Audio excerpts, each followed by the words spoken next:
Police line में CM की सभा को लेकर विधायक ने अधिकारियों के साथ किया निरीक्षण, दिए निर्देश। चूरू के पुलिस लाइन में 21 अप्रैल को प्रस्तावित मुख्यमंत्री भजनलाल शर्मा की सभा को लेकर तैयारियां जोरों पर है। रविवार शाम 4 बजे करीब चूरू विधायक हरलाल सारण और भाजपा प्रदेश मंत्री डॉक्टर वासुदेव चावला ने सभा स्थल का जयपुर से आए अधिकारियों के साथ निरीक्षण किया। सीनियर आईएएस संदेश नायक ने यहां व्यवस्थाओं की जानकारी ली। इस दौरान जिला कलेक्टर अभिषेक सुराणा, एसपी जय यादव सहित जिला स्तरीय अधिकारी और भाजपा के पदाधिकारी भी मौजूद रहे। इस मौके पर चूरू विधायक हरलाल सारण ने बताया कि पूर्व नेता प्रतिपक्ष राजेंद्र राठौड़ के जन्मदिन को भारतीय जनता पार्टी संकल्प दिवस के रूप में मना रही है। इस संकल्प दिवस कार्यक्रम में मुख्यमंत्री भजनलाल शर्मा 21 अप्रैल को हेलीकॉप्टर से चूरू पहुंचेंगे और पुलिस लाइन मैदान में संकल्प दिवस कार्यक्रम में शिरकत करेंगे। उन्होंने बताया कि इस दौरान भाजपा प्रदेश अध्यक्ष मदन सिंह राठौड़, केंद्रीय मंत्री अर्जुन राम मेघवाल, कृषि राज्य मंत्री भागीरथ चौधरी, चूरू जिला प्रभारी मंत्री अविनाश गहलोत भी मौजूद रहेंगे। भाजपा प्रदेश मंत्री डॉक्टर वासुदेव चावला ने कहा कि पूर्व नेता प्रतिपक्ष राजेंद्र राठौड़ के जन्मदिन को भाजपा संकल्प दिवस के रूप में मना रही है। यह संकल्प जल स्वावलंबन और पर्यावरण को बचाने का है। संकल्प दिवस के जरिए भाजपा कार्यकर्ता पार्टी के प्रति अपनी प्रतिबद्धता दोहराएंगे और संगठन को मजबूत करने का संकल्प लेंगे। उन्होंने बताया कि तैयारियों को अंतिम रूप दिया जा रहा है। इस कार्यक्रम को लेकर युवाओं में खास उत्साह है। संकल्प दिवस के माध्यम से युवाओं को पार्टी की विचारधारा से जोड़ने और संगठन को जमीनी स्तर पर मजबूत करने का संदेश दिया जाएगा। आपको बता दें कि मुख्यमंत्री भजनलाल शर्मा 21 अप्रैल को करीब 1 बजे हेलीकॉप्टर से यहां पहुंचेंगे और सभा को संबोधित करेंगे। के प्रिय हमारे मुख्यमंत्री जी कल पधार रहे हैं और चूरू ने शेखावटी राजस्थान के हृदय सम्राट हमारे लोकप्रिय नेता राजेंद्र राठौड़ भी जन्मदिन है। उनके संकल्प दिवस के रूप में यहाँ चूरू में मनाया जाएगा। जिले से गांव ढाणी से जन सैलाब उमड़ेगा। यहाँ 25 से 30 हजार लोग आएंगे और वो सब हमारे मुख्यमंत्री जी को और राठौड़ साहब को सुनने के लिए और उनको धन्यवाद देने के लिए आएंगे। पुलिस लाइन में सीएम के कार्यक्रम को लेकर कड़ी सुरक्षा व्यवस्था रहेगी। भारी वाहनों के प्रवेश पर भी रोक, एसपी जय यादव ने दी जानकारी। चूरू के पुलिस लाइन में 21 अप्रैल सोमवार को सीएम भजनलाल के आगमन को लेकर यहां सुरक्षा व्यवस्था कड़ी कर दी गई है। इसके अलावा यातायात व्यवस्था में भी परिवर्तन किया गया है। शहर में सुबह 9 से दोपहर 3 बजे तक भारी वाहनों की एंट्री नहीं होगी। एसपी जय यादव ने रविवार शाम 5 बजे करीब बताया कि मुख्यमंत्री भजनलाल शर्मा के चूरू कार्यक्रम को लेकर कड़ी सुरक्षा की गई है। करीब 500 से अधिक पुलिस अधिकारी और जवानों को तैनात किया गया है। यातायात व्यवस्था को भी परिवर्तित किया गया है। पार्किंग की भी व्यवस्था अलग से की गई है। उन्होंने कहा कि किसी तरह की शिकायत मिलने पर सख्त कार्रवाई की जाएगी। चूरू में सोमवार को सुबह 9 से दोपहर 3 बजे तक भारी वाहनों को होटल शक्ति पैलेस और पंखा सर्किल से डाइवर्ट किया जाएगा। इससे आगे शहर में भारी वाहनों को नहीं जाने दिया जाएगा। इसके साथ ही सभा में आने वाले वाहनों की पार्किंग व्यवस्था भी तय की गई है। राजगढ़, रतन नगर, झुंझुनू, फतेहपुर और सुजानगढ़ की तरफ से आने वाले वाहनों की पार्किंग व्यवस्था राजकीय स्वामी Gopal Das Swami Kanya college, PWD rest house, Agrasen Nagar और होटल शक्ति पैलेस के पास रहेगी। इसी तरह रतनगढ़, सरदार शहर, तारानगर और भालेरी की तरफ से आने वाले वाहनों की parking Churu roadways bus depot, राजकीय नेत्र अस्पताल, चौधरी धर्मकांटा, जिला स्टेडियम और कृषि मंडी के पास रहेगी। आपको बता दें कि पूर्व नेता प्रतिपक्ष राजेंद्र राठौड़ के जन्म दिवस को यहां भारतीय जनता पार्टी संकल्प दिवस के रूप में मना रही है। पुलिस लाइन में होने वाले संकल्प दिवस कार्यक्रम में मुख्यमंत्री भजनलाल शर्मा बतौर मुख्य अतिथि शिरकत करेंगे। कल माननीय मुख्यमंत्री महोदय का चूरू में प्रोग्राम है, जिसके तहत सारी व्यवस्था प्रशासन और पुलिस द्वारा कर ली गई है। सुरक्षा के बंदोबस्त चाक चौबंद करे गए हैं और ट्रैफिक की व्यवस्था, जो लोग अलग अलग जगहों से आ रहे हैं उनके लिए अलग अलग पार्किंग की व्यवस्था करी गई है। जो राजगढ़ साइड से, तारानगर साइड से आ रहे हैं उनके लिए अलग व्यवस्था है। जो रतनगढ़ नगर साइड से, रतनगढ़ साइड से आ रहे हैं, सुजानगढ़ साइड से आ रहे हैं, सबके लिए अलग अलग व्यवस्था है। इसका हमने ड्रेस नोट भी जारी कर दिया है, तो इसी हिसाब से व्यवस्था बनाए रखें और जहाँ पार्किंग की व्यवस्था करी गई है गाड़ियाँ लगाने की, उधर ही जाके अपनी पार्किंग करें।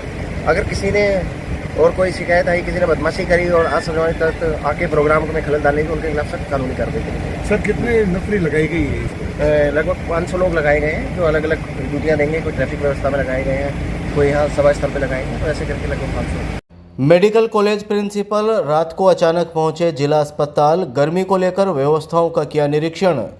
चूरू के पंडित दीनदयाल उपाध्याय मेडिकल कॉलेज के प्रिंसिपल डॉक्टर एम पुकार ने अस्पताल अधीक्षक डॉक्टर दीपक चौधरी के साथ रविवार रात को अचानक राजकीय भरतिया जिला अस्पताल पहुंचकर निरीक्षण किया। इस दौरान उन्होंने गर्मी को देखते हुए अस्पताल में रोगी और उनके परिजनों के लिए की गई व्यवस्थाओं का अवलोकन किया और जरूरी निर्देश दिए। डॉक्टर पुकार ने अस्पताल के आपातकालीन वार्ड में वाटर कूलर, ORS की उपलब्धता, पंखे व कूलर सहित अन्य आवश्यक सेवाओं की जाँच की और व्यवस्थाओं से संतुष्टि जताई। इसके अलावा उन्होंने ट्रॉमा वार्ड, मेल मेडिकल व सर्जिकल वार्ड का भी निरीक्षण किया। अस्पताल अधीक्षक डॉक्टर दीपक चौधरी ने रात 9 बजे करीब बताया कि अस्पताल के वार्डों में ORS काउंटर लगाकर ठंडे पानी और ORS के पैकेट की व्यवस्था की गई है। इनको आमजन भी पी सकता है। हीट वेव को लेकर वरिष्ठ फिजिशियन डॉक्टर मोहम्मद आरिफ को नोडल प्रभारी बनाया गया है। अस्पताल के emergency medical, ICU, PICU ward, male medical और फीमेल मेडिकल वार्ड में 20 बेड हीट स्ट्रोक के आरक्षित किए गए हैं। इसके अलावा हीट स्ट्रोक के रोगियों की संख्या बढ़ने पर 80 बेड फैब्रिक वार्ड में भी तैयार किए गए हैं। ये पूरी तरह AC युक्त है। अस्पताल में 8 वाटर कूलर लगाए गए हैं। इसी तरह नई इमरजेंसी, मातृ शिशु अस्पताल और हेल्प डेस्क के पास आमजन के लिए ठंडे पानी के 15-15 कैंप रखवाए गए हैं। अस्पताल प्रशासन की तरफ से 1000 लीटर के 2 ठंडे पानी के RO के लिए टेंडर भी किए गए हैं। उन्होंने बताया कि निरीक्षण के दौरान व्यवस्थाएं सही और संतुष्टप्रद पाई गई।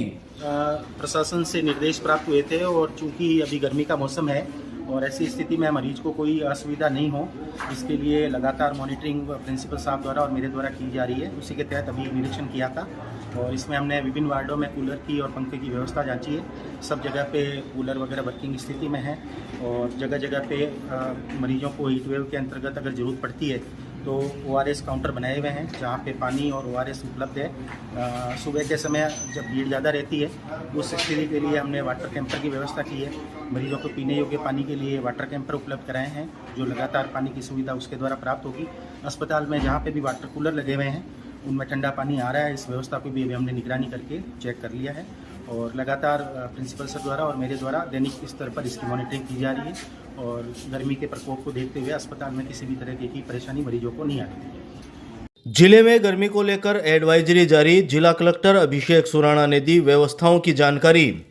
चूरू जिले में गर्मी और हीट वेव को लेकर एडवाइजरी जारी की गई है। जिला कलेक्टर अभिषेक सुराणा ने रविवार को गर्मी के मद्देनजर जिले में की गई व्यवस्थाओं आदि की जानकारी दी। उन्होंने शाम 5 बजे करीब बताया कि चूरू जिले में बढ़ते हुए तापमान के बीच विभिन्न विभागों को अलग अलग जिम्मेदारियां दी गई है। जिले के सभी अस्पतालों में ORS इत्यादि की व्यवस्था की गई है।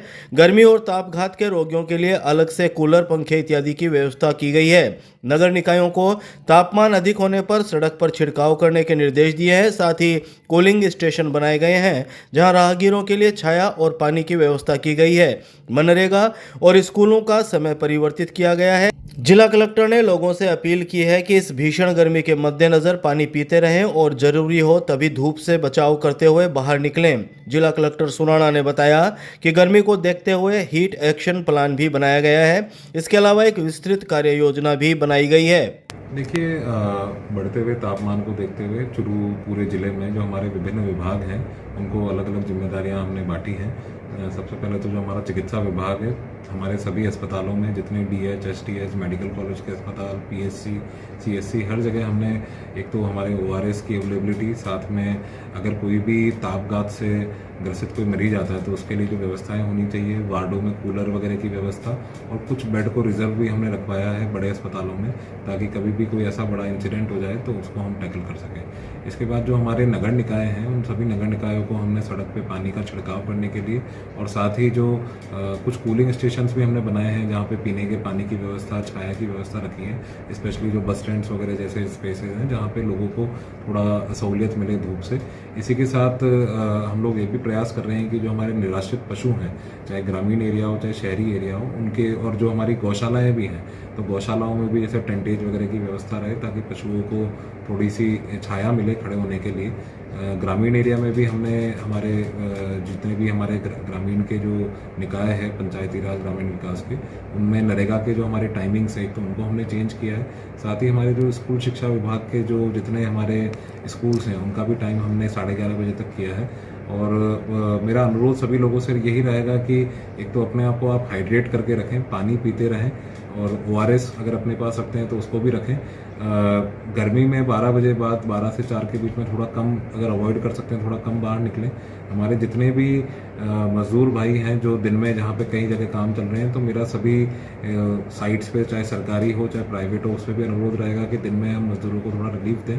और मैं सभी लोगों से ये अनुरोध करूँगा कि गर्मी के समय एक दूसरे की भी हमें मदद करनी चाहिए और गर्मी में थोड़ा बाहर निकलना हम कम करें। मैं आपके माध्यम से ये भी बताना चाहूँगा कि चुरू ज़िला जो है उसने एक हीट एक्शन प्लान भी एक बनाया है, और हम लोग एक महिला हाउसिंग ट्रस्ट MHT अहमदाबाद के साथ मिलकर एक बहुत विस्तृत कार्य योजना भी तैयार कर रहे हैं कि आने वाले समय में ओवर पीरियड ऑफ टाइम कई सालों की प्लानिंग कैसे हम करके चलें। जैसे हम घरों की डिज़ाइन में क्या बदलाव करें कि हमें गर्मी जो है, घर जो जैसे पहले के ज़माने में घर थोड़ा ठंडा हुआ करते थे, तो उस तरह से कैसी हम व्यवस्थाएं कर सकते हैं, उसको लेके भी चुरू की जो नगर परिषद है, जिला प्रशासन जो है, वो इनके साथ मिलकर काम कर रहा है। हमने भी एक वर्कशॉप भी कराई थी। मैं उम्मीद करता हूँ कि आने वाले समय में किसी तरह की बड़ी दिक्कत नहीं आएगी। पानी की व्यवस्थाओं को लेके भी हमने पानी के टैंकर्स लगा दिए हैं, TOW के टेंडर्स हो गए हैं, तो पानी को लेके भी पशु खेलियों में और सब जगह पानी के टेंडर सब अलाइव हैं। SDM लेवल पे हमने कमेटी गठित कर दी है, कंट्रोल रूम बना दिए हैं, किसी को भी टैंकर की ज़रूरत है वो संपर्क करके पानी की व्यवस्था भी करवा सकता है। बिजली विभाग को भी स्पेशल निर्देश दे दिए हैं कि इनके भी कंटिजेंसी में पैसा अलग से आ गया है, ताकि कहीं पे भी अगर आंधी वगैरह चलती है और कहीं पोल वगैरह गिरने की शिकायत आती है, ताकि बिजली व्यवस्था पे बाधित हो जाती है, तो उसकी भी हमने पूरी तैयारियां कर रखी है कि कैसे हमें रिस्टोर इन चीज़ों को जल्दी से करना है। तो मैं आपके माध्यम से सभी को यही विश्वास दिलाते हैं कि पूरा प्रयास हमारा रहेगा, गर्मी में ज़्यादा दिक्कत ना हो और किसी तरह की जान माल की हानि ना हो। धन्यवाद। वार्ड संख्या 58 की 25 वर्षीय विवाहिता से दहेज के लिए मारपीट, घायल को पिता ने पहुंचाया जिला अस्पताल।